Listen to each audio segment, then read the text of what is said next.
Сәлем құрметті оқушылар және ұстаздар, сіздермен мен Әділет Әмзебек. Бүгін Digital SAT Math курсын бастаймыз. Ең бірінші сабақ Linear Equations in One Variable. Қазақша айтатын болсақ, бір айнымалысы бар сызықтық теңдеулер деп аталады тақырыбымыз. Енді көрейік. Linear Equations in One Variable. A linear equation or first degree equation in one variable is an equation that can be written in the form ax plus b equals to 0. Where a and b are real numbers. A is not equal to 0 and x is a variable unknown. The expression first degree means that the power of the variable x is 1. For example, the equation 5x plus 3 equals 0 is a linear equation. 2x plus 5 equals 13. 7a minus 4 equals 10. 5t equals 20. 3x plus 2 equals 7x minus 18. And 3 times the quantity y plus 2 equals 30 minus y are also linear equations because they can be written in the form ax plus b equals 0. We can say that there are three types of solutions in any linear equations. They are one solution, infinitely many solutions, no solution. Енді осыны қазақша аударып көрейік. A linear equation дейді, яғни сызықтық теңдеу. Бір айнымалысы бар сызықтық теңдеу дейді. A linear equation in one variable is an equation that can be written in the form ax plus b equals 0. Бір айнымалысы бар сызықтық теңдеу дегеніміз ax плюс v тең 0 түрінде жаза алатын теңдеу деген сөз. Бұл жерде a және v нақты сандар. Және a 0-ге тең емес дейді. X бұл жерде айнымалы. Енді көрейік. Мысалы былай ғой. Ax плюс v тең 0 түрінде жаза алатын барлық теңдеуді біз бір айнымалысы бар сызық теңдеу деп атаймыз. A мен v нақты сандар дейді. A 0-ге тең емес, 0-дан басқа кез келген санды қоя аламыз мына жерге. Мысалы 3-ті қойсақ болады. 3x плюс 5 тең 0 деген сияқты. Бұл бізде сызықтық теңдеу, бір айнымалысы бар сызық теңдеу болып табылады. Бұны енді шығаратын болсақ x тап деген теңдеуді шешу үшін мына плюс 5-ті теңдіктің оң жағына жібереміз. 3x тең минус 5 деп жібереміз. Сан мен әріптің арасында көбейту ол бөлу болып барады да. Сонда x тең минус 5 бөлінген 3 деп.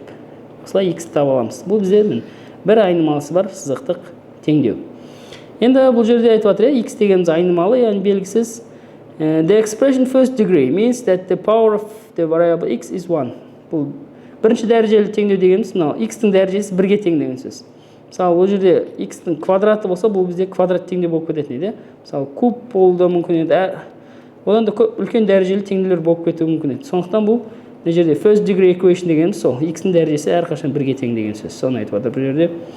And for example, the equation 5x plus 3 equals to 0 is a linear equation. Бұл сызық теңдеу деген сөз.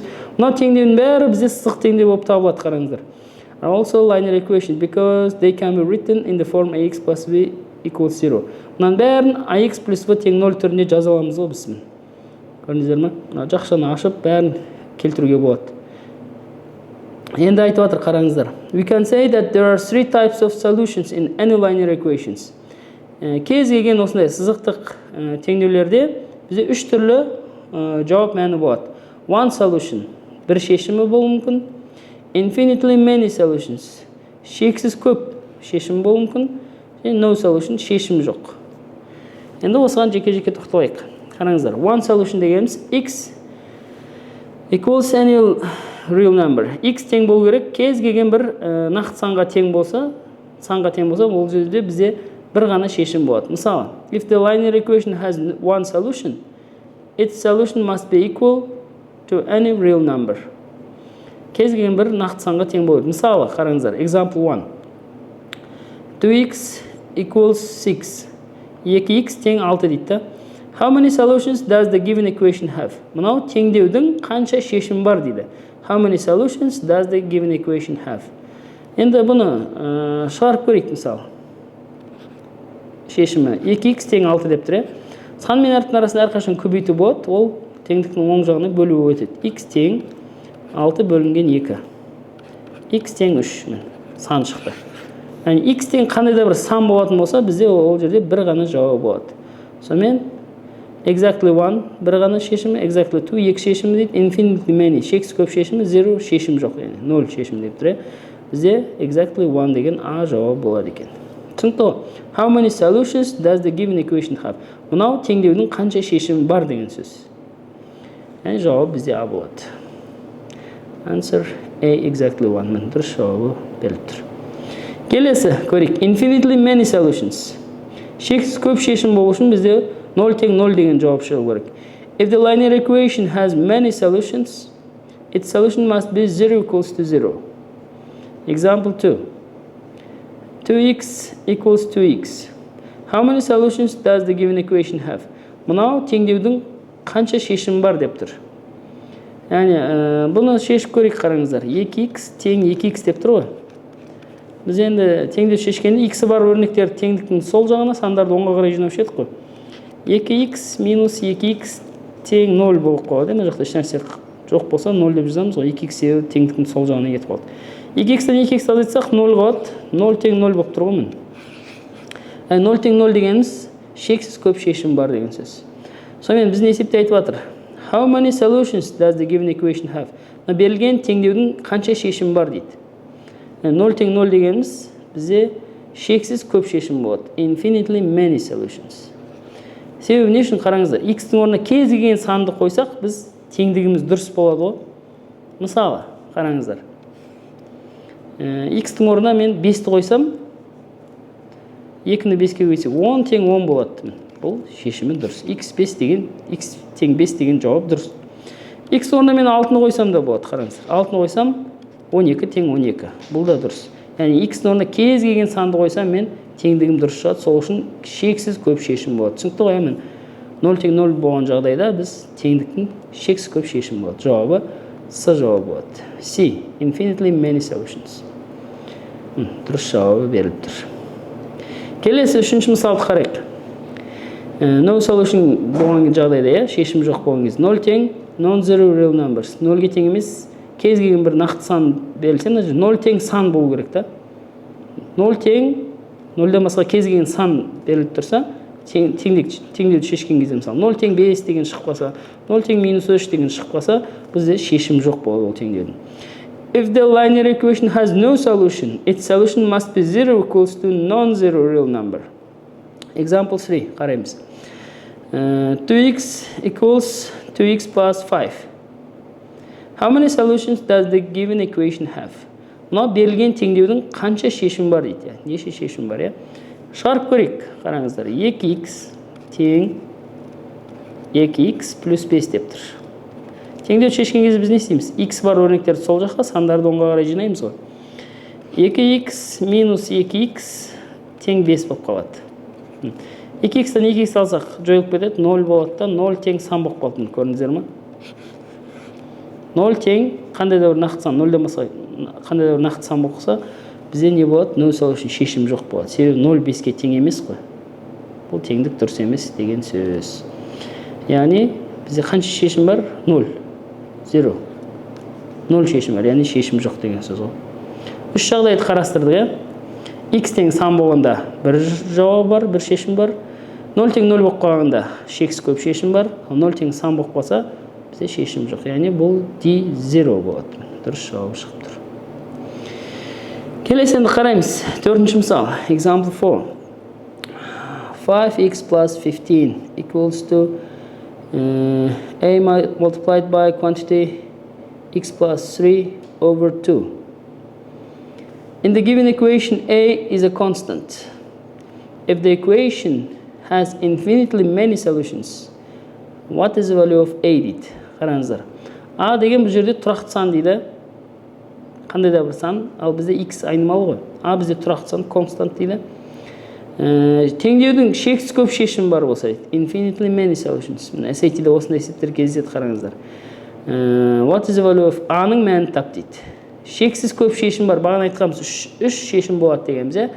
One solution, бір шешім бар. Infinitely many solutions, шексіз көп шешім бар. Және no solution, шешім жоқ деген. Infinitely many solution дегенде қалай болу керек еді? Бізде 0 тең 0 болып қалу керек еді. Infinitely many solutions.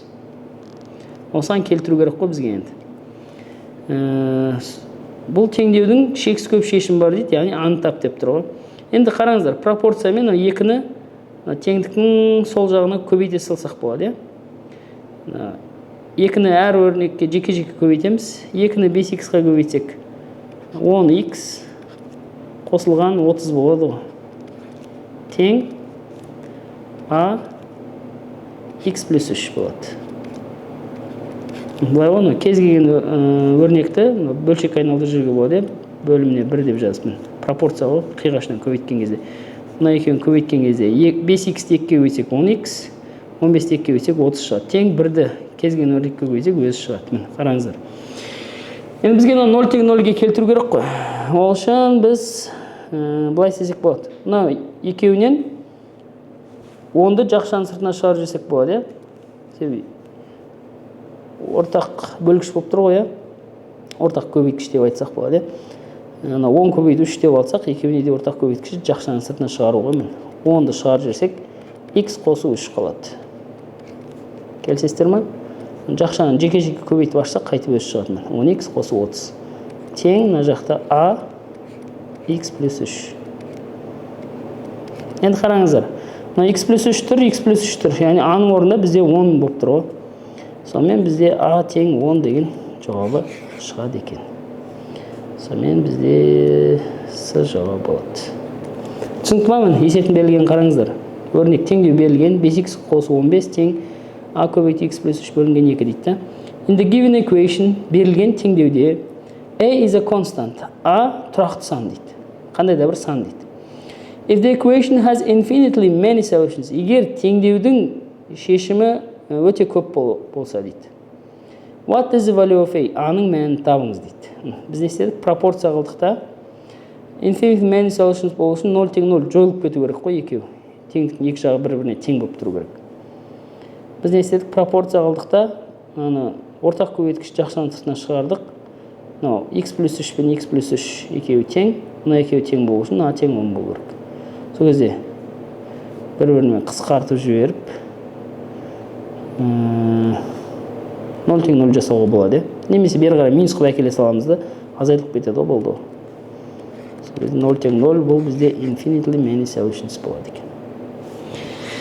Сонымен жауап бізде C. Түсінікті деп ойлаймын.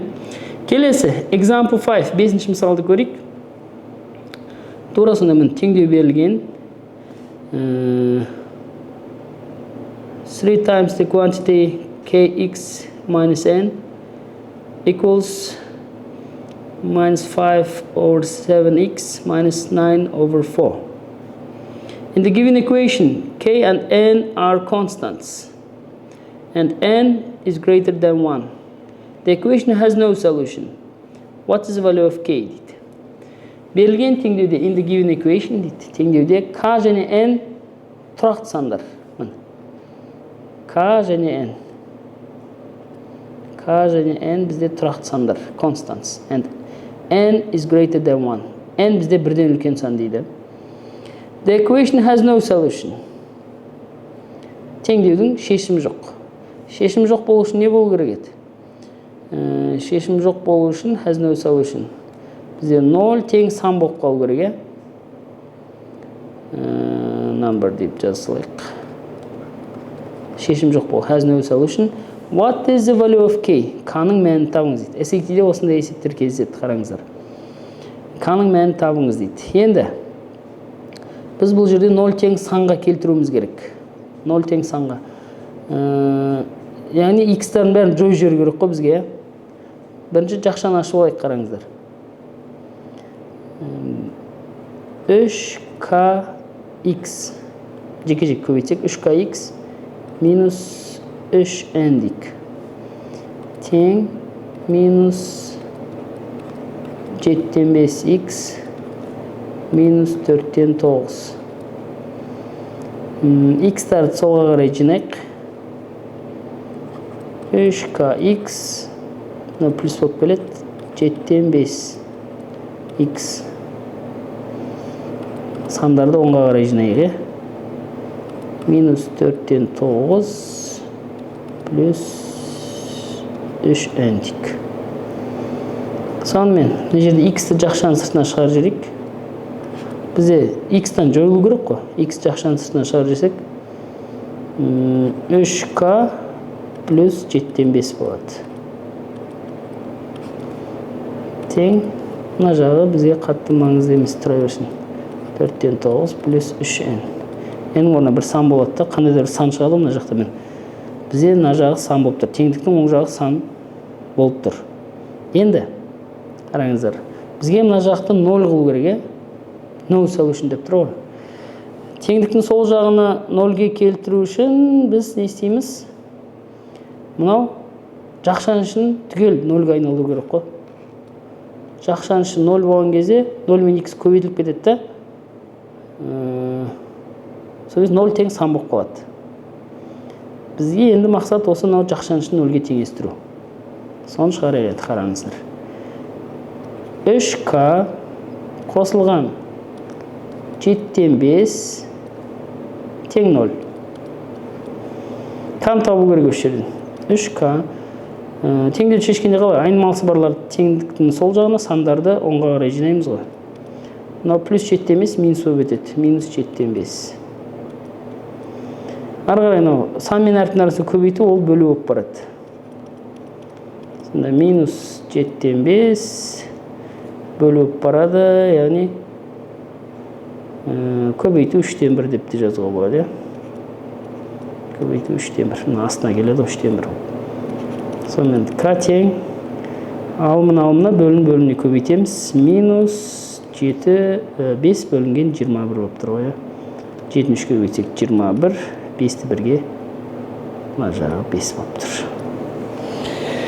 Сонымен жауабымыз k тең минус 5 бөлінген 21 болады екен. Есепті басынан бір қарап жүрейік. 5-ші мысал. Бізден андай теңдеу берілген 3 көбейту жақшан ішіне kx минус n тең минус 7-тен 5x минус 4-тен 9. In the given equation, k and n are constants, and n is greater than 1. K және n тұрақты сандар дейді. Қандай да бір сандар. Бұл жерде x айнымалы болып тұр ғой. N бірден үлкен дейді. Бұл бізде қосымша ақпарат болып тұр. Себебі мына жақта одан кіші сан болса, мына екеуі жойылып кетуі мүмкін да.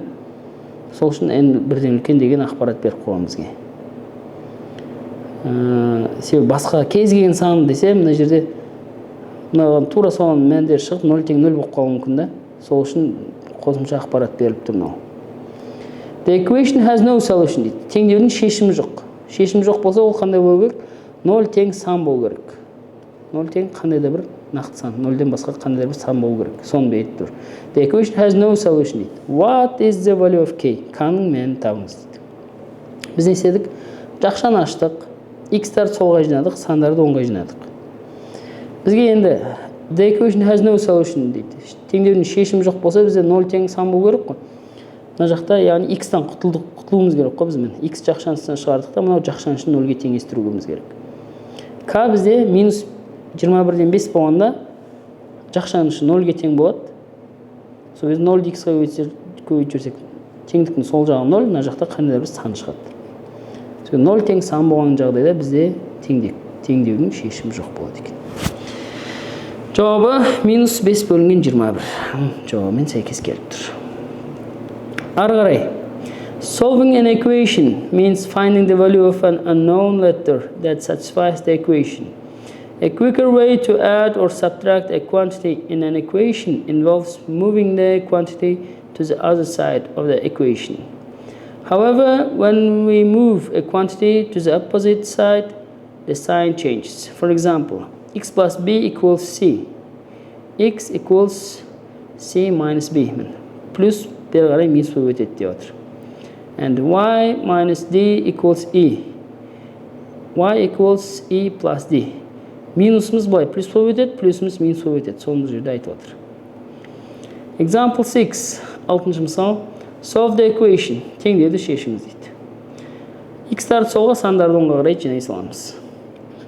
2x плюс 4 тең 17 плюс 3x дейді. X барларды солға, сандарды оңға қарай жинаймыз.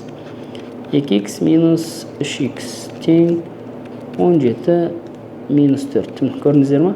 Плюс 4 минус 4 болып келді, плюс 3x минус 3x болып кетті. 2x-тан 3x алсақ, алдындағы сандарды амалдар жасаймыз. 2-ден 3-ті алсақ минус 1, яғни мына жерде минус x қалады. Әріптің алдына 1 жазбай қойсақ болады. Минус x тең 13 болып тұр, 17-тен 4-тасақ 13 болады. Енді қараңыздар, мына жерде минус 1 бар ғой, сан мен әріптің арасында көбейту бар, ол былай бөлу болып өтеді. X тең 13 бөлінген минус 1. Санды минус 1-ге бөлсек, яғни минус 13 шығады. Сонымен жауабы бізде С болады екен. Түсінікті ме? Міне қараңыздар. Solve the equation, теңдеуді шешіңіз деген. 2x плюс 4 тең 17 плюс 3x деп тұр. X бар өрнектерді солға, тек қана сандарды оңға қарай жинаймыз. Плюс 3x минус болып келді, плюс 4 минус болып келді. 2x-тан 3x алдық, минус x, 17-тен 4 алдық, 13. 13-ті минус 1-ге бөлсек, x тең минус 13. С жауабы болады екен. Келесі, 7-ші мысал. Solve the equation. 5x minus 3 equals 18 minus 2x. X тап деп тұр ғой, яғни solve the equation деген теңдеуді шешіңіз деген x табыңыз деген сөз. X бар өрнектер теңдеудің сол жағына, тек қана сандарды теңдеудің оң жағына жинаймыз. 5x минус 3 тең 18 минус 2x. X бар өрнектер теңдеудің сол жағына, тек қана сандарды оң жағына жинаймыз. 5x минус 2x бері қарай плюс болып өтеді. Көрдіңіздер ме? Теңдеуде бірінші жақтан екінші жаққа ауыстырған кезде солай таңбалар ауысады. Тең 18 өз жағына тұр, ол өзгермейді. Мынау минус 3 бері қарай плюс 3 болып келеді. Сонымен 5-ге 7-ні қоссақ 7x тең 17-ге 3-ті қоссақ 21. Сан мен әріптің арасында көбейту, ол бөлу болып барады. 21-ді 7-ге бөлсек x тең 3 деген жауап шығады. Ол бізде В жауабы болады екен. Түсінікті ме? Теңдеуді шешіңіз деген x-тарды солға, сандарды оңға жинадық. Сөйтіп біріктірдік. Сан мен әріптің арасында көбейту бар, ол бөлу болып барады. Теңдіктің оң жағына 21-ді 7-ге бөлдік, 3 шығады. Жауабы В болады екен. Келесі. Solve the equation. Теңдеуді шешіңіз. Тура бағанадай. X бар өрнектерді теңдіктің сол жағына жинаймыз, тек қана сандарды оң жағына жинаймыз теңдеудің. 2x өз жағына тұрады, өзгермейді. Минус 3x бері қарай плюс болып өтеді. 17 өз жағына тұр, өзгермейді. Плюс 4 минус болып өтеді. 2x-ға 3x қоссақ 5x. 17-тен 4 тасақ 13 болады. Сан мен әріптің арасында көбейту бар, ол бөлу болып өтеді. 13-ті 5-ге бөлеміз. Яғни 2,6 болады екен. Жауабы Д болады. Келесі. SAT-де мынандай есептер кездеседі. Қараңыздар, example 9, 9-шы мысал. If 4x plus 12 equals 22. What is the value of 16x plus 3 дейді. Теңдеу беріп қояды. Және мына өрнектің мәнін табыңыз дейді, қараңыздар. Мына x тауып аламыз да, апарып мына өрнекке қоя саламыз ғой. Бірінші мына жақын тауып алайық, қараңыздар. 4x қосылған 12 тең 22 деп тұр. Теңдеуді шешу үшін x бар өрнектер теңдеудің сол жағына, тек қана сандарды оң жағына жинаймыз. 4x тең 22, плюс 12 минус болып өтеді. Минус 12. 4x тең 22-ден 12-ні алсақ, бізде 10 болады. X тең 4 пен x-ні арасы көбейту бөлу болып барады. 10-ды 4-ке бөлсек 2,5 болады. X тауып алды, қараңыздар. Соны апарып не жерге қоя саламыз ғой. 16 көбейту 2,5 қосу 3 дейді. 16-ны 2,5-ке көбейтік. 16-ны 2,5-ке көбейтік. Оны біз былай істесек болады. 10 бөлу 4 деп тұрмыз ғой. Соны қоя салайық, оңай болады сол кезде. Мына жерде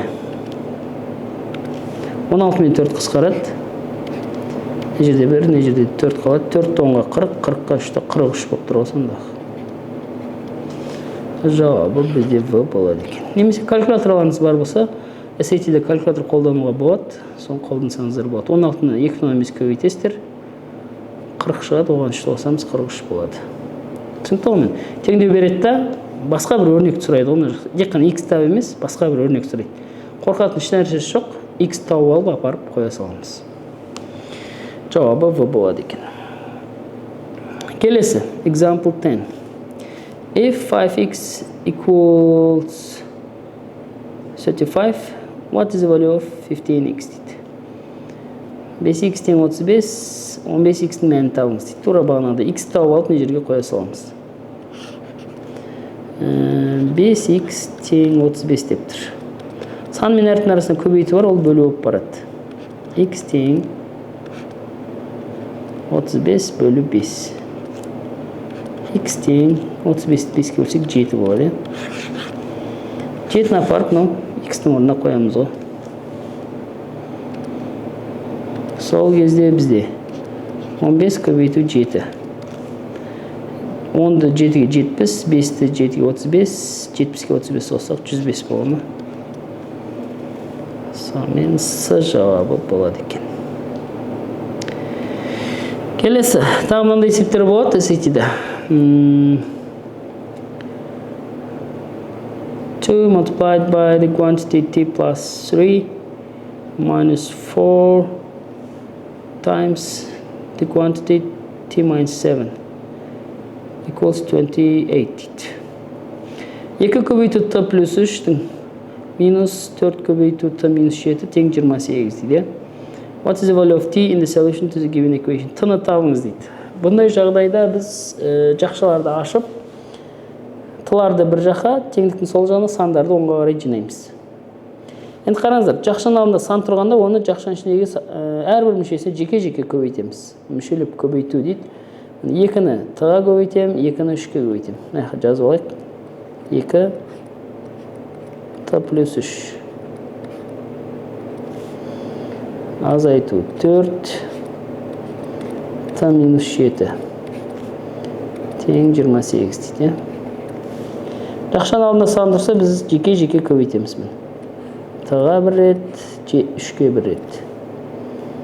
4-ті t-ға бір рет, 7-ге бір рет. Алдындағы таңбаларда рөл ойнайды. Енді қараңыздар, 2-ні t-ға 2t, 2-ні плюс 3-ке, плюс 6.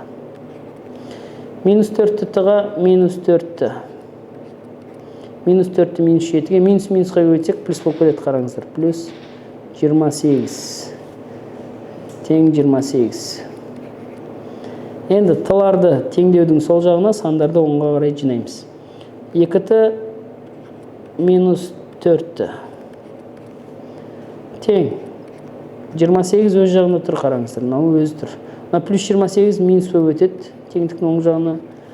Плюс 6 минус 6 болып өтеді. Сонда бізде 2-дан 4-тін асақ, алдындағы сандармен амалдар жасаймыз. 2-ден 4 асақ минус 2. Минус 2 қасына t-ны жаза саламыз. Минус 2t тең 28-ден 28 алсақ жойылып кетеді, 0 болып кетеді. Минус 6 өз жағында тұр. Енді сан мен әріптің арасында көбейту, ол бізге теңдіктің оң жағына бөлу өтеді. t тең минус 6 бөлінген минус 2.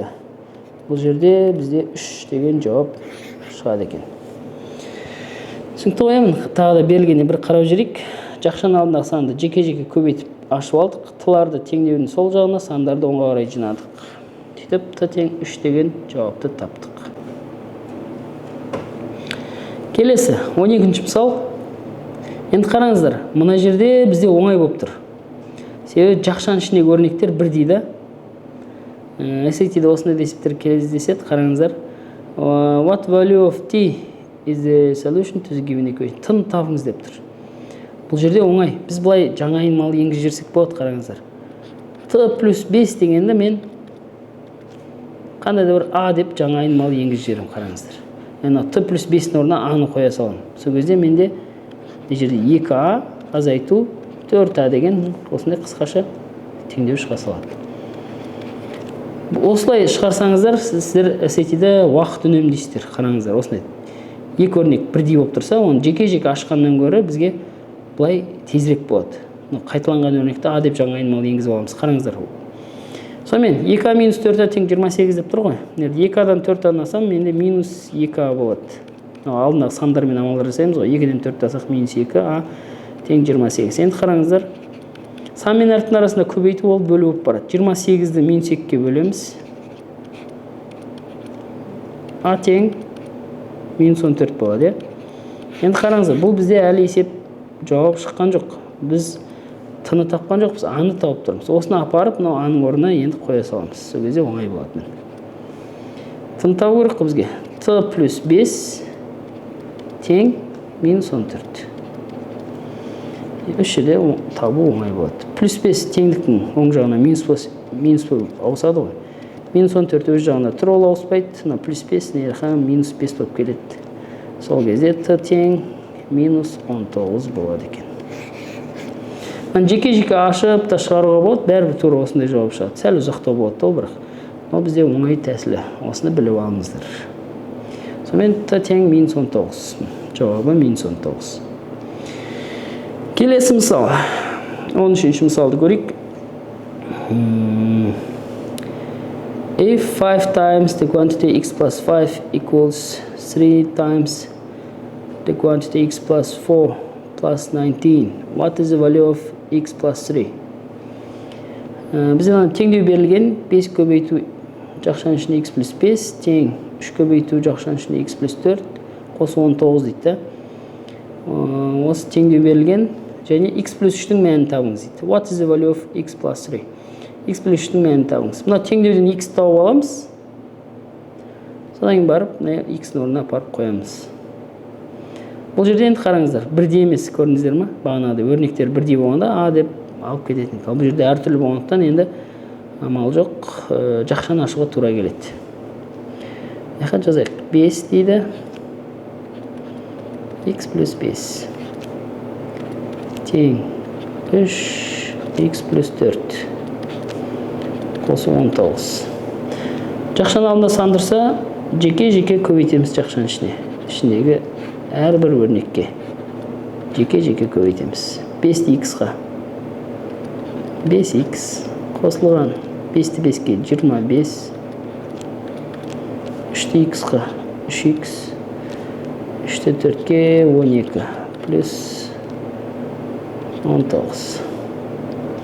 X бар өрнектер теңдеудің сол жағына сандарды оңға қарай жинаймыз. 5x минус 3x тең 12 плюс 19 тұра берсін. Плюс 25 наяққа минус 25 болып келеді. 5x-тан 3x тасақ 2x. 12-ке 19 қоссақ 31. 31-ден 25 тасақ. 31-ден 25 тасақ 6 болады. 2x тең 6. Сан мен әріптің арасында көбейту бар, ол бөлу болып барады. 6 бөлінген 2. Ол бізде 3-ке тең. Яғни x тең 3 қой. Енді қараңыздар, осыны белгілеп жүрсеңіздер қате болады. Себебі бізге не сұрап тұр? What is the value of x plus 3? X плюс 3-ті сұрап тұр ғой. Апарып қойымыз керек не жерге. X-ның орнына қоямыз. 3 қосу 3 тең 6 болады. Сонда біз 6 деген жауапты белгілейміз. Түсінікті ғой. Теңдеуді не шықты, соның бәрін барып жауабына белгілей бермеу керек та. Не сұрап тұр, соны мұқият оқуымыз керек. What is the value of x plus 3 деп тұр. X плюс 3 сұрап тұр. Теңдеуін x тауып алдық, апарып қойдық. Орын 3-ке 3 қоссақ 6 болады екен. Жауабы С. Келесі 14-ші мысал. Бұл жерде бағанағыдай қараңыздар. Жақшадағы әріптер, өрнектер бірдей. Бұл жерде енді бағанағыдай жаңа айнымалы енгізсек оңайырақ болады. Қараңыздар, 5 дейді, x плюс 4 тең 3 көбейту x плюс 4 қосы 18. Бұл жерде біз бұлай жаңа айнымалы енгізіп жібереміз. X плюс 4-ті a деп жаңа айнымалы енгізіп жібереміз. Сол кезде бізде 5a тең 3a қосы 18 шығады. Айнымалысы бар өрнектер теңдеудің сол жағына сандарды оңға қарай жинайық. 5a минус 3a болып өтеді, тең 18. 5a-дан 3a-ны алсақ 2a тең 18 болады. Сан мен әріптің арасында көбейту бар, ол бөлу болып барады. 18-ді 2-ке бөлсек, бізде 9 шығады. a тең 9. a-ны тауып алдық. Апарып қайтын жерге қоя саламыз. Сонда x қосу 4 тең 9 болады да. X тең қосу 4 дегеніміз теңдіктің оң жағына плюсіміз минус болып өтеді ғой.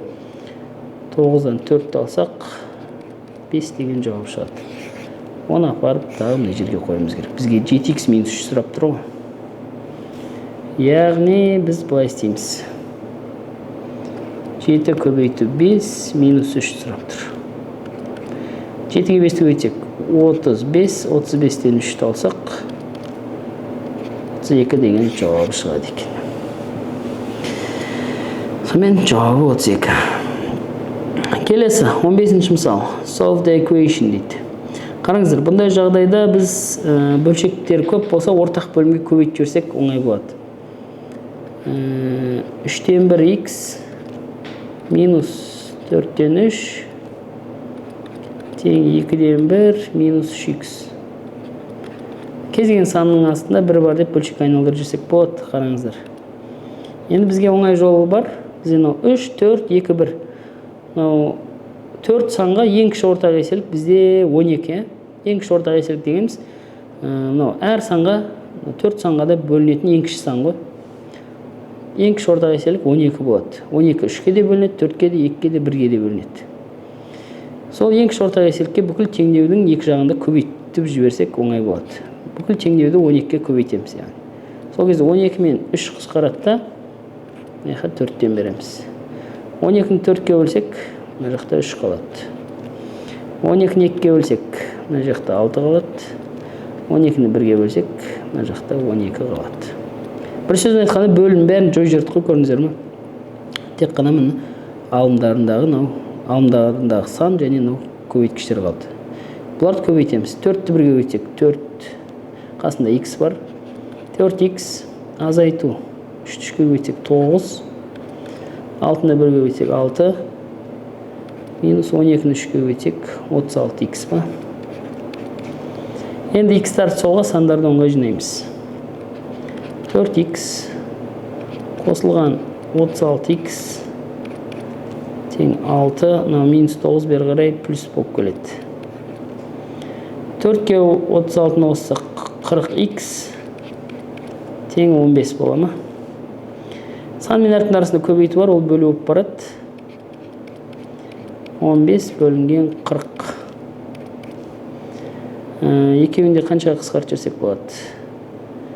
5-ке қысқартып жіберсек болады.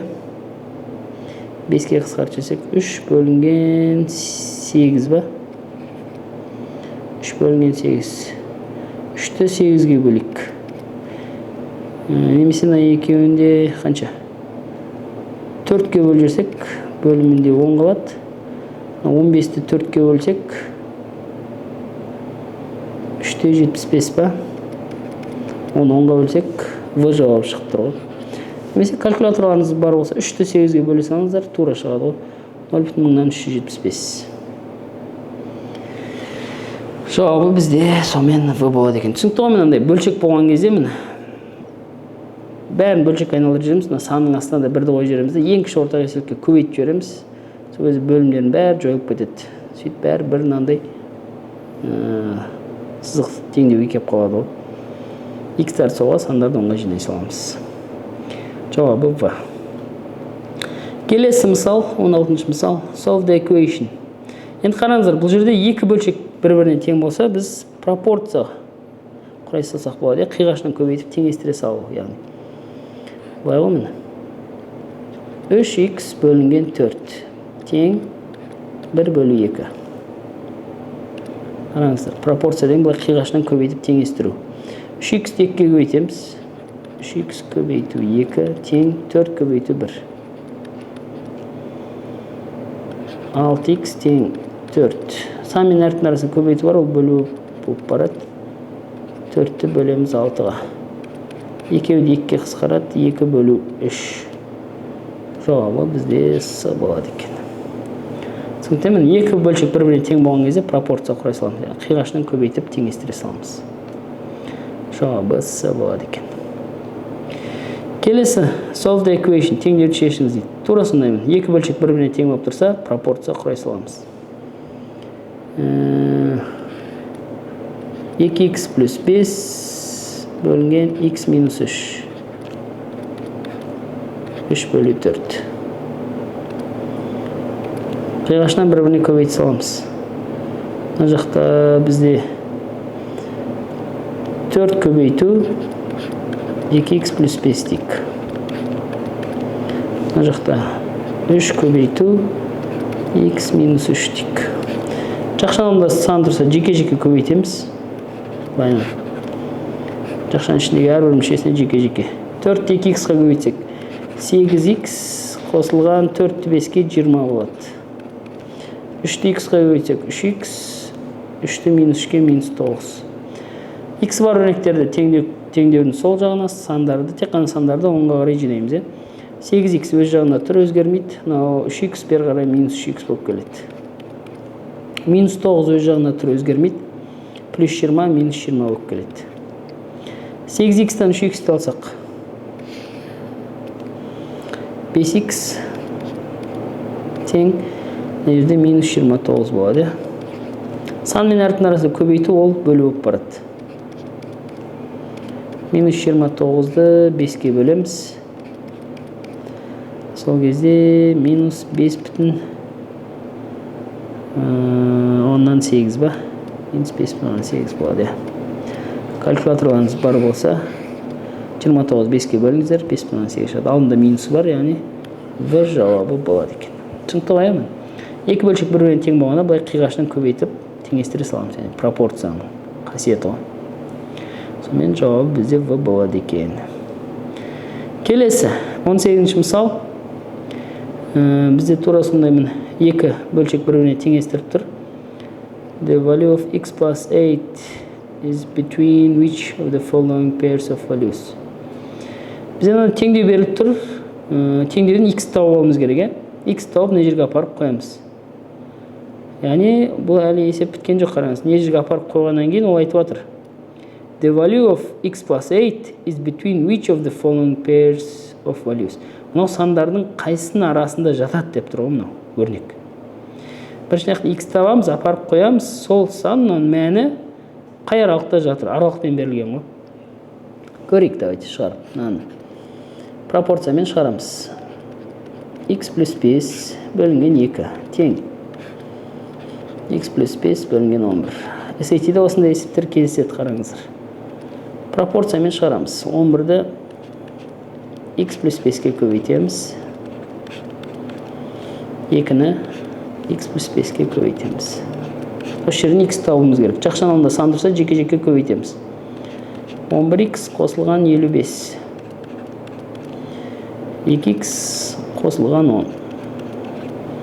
X бар өрнектерді теңдеудің сол жағына, тек қана сандарды оң жағына жинаймыз.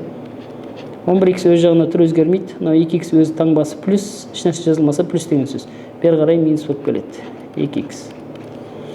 10 өз жағына тұр, өзгермейді. Плюс 55, бер қарай минус 55 болып келеді. 11-ден 2-ні алсақ 9x. 10-нан 55 алсақ минус 45. X тауы үшін сан мен әріптің арасы көбейту ол бөлу болып барады. Минус 45-ті 9-ға бөлсек x тең минус 5.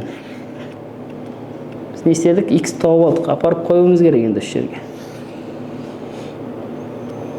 Сонымен минус 5 қосу 8. Бұл бізде қанша? 3 болады. Біреу минус, біреу плюс. 8-ден 5 аламыз, 3 болады ғой. Енді 3 осы қай аралықта жатыр? Соны табуымыз керек. Минус 7 мен минус 3-дің арасында 3 бар ма? Жоқ. Ол болмайды. Әр вариант тексеріп көреміз. Минус 2 мен 2-ның арасында 3 бар ма? Жоқ. 2 мен 7-ның арасында 3 бар ма? Бар. 8 мен 13-ның арасында 3 бар ма? Жоқ. Сонымен жауабы бізде С болады екен. Түсінікті ғой, қараңыздар. Теңдеу берілген, пропорция.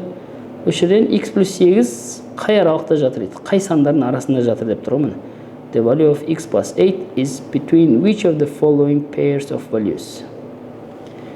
Теңдеуден пропорция арқылы x тауып алдық. Минус 5 екенін апарып қойдық. Минус 5 қосу 8 деген 3-ке тең. 3 қай аралықта жатыр? Әр вариант тексеріп көрдік. Сонымен жауап бізде Си жауабы болады екен. 2 мен 7 арасында. Келесі қараймыз. 19-шы мысал. Бізде осындай текстпен берілетін есептерде болады, қараңыздар. On the first day of a semester, a film club has 80 members. Each day after the first day of the semester, 12 new members join the film club. If no members leave the film club, how many total members will the film club have 5 days after the first day of the semester? Енді қараңыздар, бізден аяқта бір университетте деп айтайық, семестрдің бірінші күні, on the first day of the semester, a film club has 80 members. Енді университетте әртүрлі клубтар болады, мысалы, ағылшын тілі клубы, фильм түсіру клубы деген сияқты, математика клубы деген сияқты әртүрлі клубтар болады. Сол қоғам ғой, яғни, солын айтып жатыр. 80 адам болды дейді бірінші күні. Film clubта 80 адам болды. On the first day of a semester, a film club has 80 members. 80 адам болды. Бірінші күні 80 адам болды. Each day after the first day of the semester, 12 new members join the film club. Әр күні 12 адам қосылып отты дейді. Қосамыз, әр күні 12 адам. 12 x дейік. X деген бізде күн саны болсын. Бірді қойсақ, бір күннен кейін, 2 күн қойсақ, 2 күннен кейін солай кете береді. Each day after the first day of the semester, 12 new members join the film club. If no members leave the film club, яғни ешқандай адам шығып кетпесе дейді, клубтан. Тек қана қосыла берсе дейді. If no members leave the film club, how many total members will the film club have 5 days after the first day of the semester? 5 күннен кейін. X-ті орнына 5-ті қоя салсақ болады. Бізде жалпы айтқанда формуласы болып тұр ғой. X-ті орнына қанша күнді қоямыз? Сол күннен кейін шығатын жерде нәтиже сол адам саны болады. Мысалы, бірді қойсақ, бір күннен кейін, 2-ні қойсақ, 2 күннен кейін болып тұр. Ол енді осыны шығара салайық. Ең бірінші көбейту амалы орындалады. 80 қосылған 12 көбейту 5. 12-ні 5-ке көбейтсек, бізде 60 болады. 60-ты 80-ге қоссақ, 140 бола ма? Сонымен бізде В жауабы болады екен. В жауабы. Келесі, 20-шы мысал. Gym charges its members a one-time $54 enrollment fee and a membership fee of $17 per month. If there are no charges other than the enrollment fee and the membership fee, after how many months will a member have been charged a total of $173 at the gym? Енді бізде жаттығу залы деп айтсақ болады, gym. Жаттығу залына бізде бір рет төлейді екен, $54 төлейді. Және әр ай сайын 17. Әр ай сайын per month деп тұр ғой. Әр ай сайын 17 төлейді. X-ті біз ай деп алайық. Әр ай сайын 17 төлеп тұрады. If there are no charges other than the enrollment fee and the membership fee. Басқа төлемдер жоқ болса дейді. After how many months will a member have been charged a total of 173?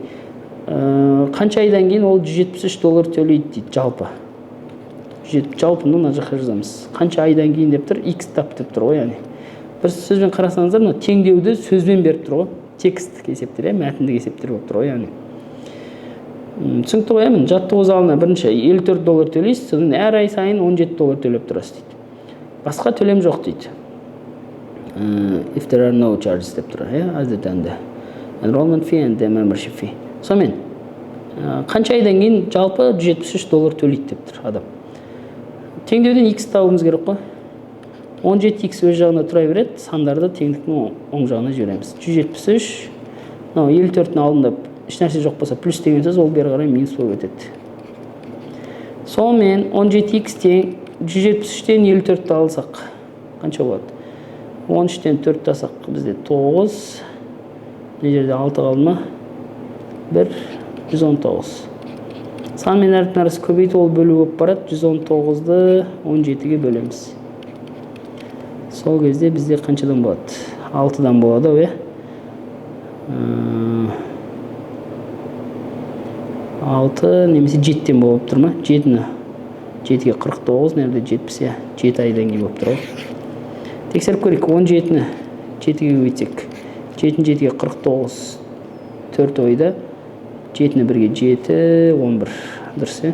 7 айдан кейін жауабы бізде С болып тұр. Сонымен жауабы бізде С болады екен. Жалпы осы бүгінгі сабақ. Бәрін бір дуылмен түсірдік. Жалпы назар қойып тыңдағандарыңызға рахмет. Келесі сабақта кездескенше сау болыңыздар.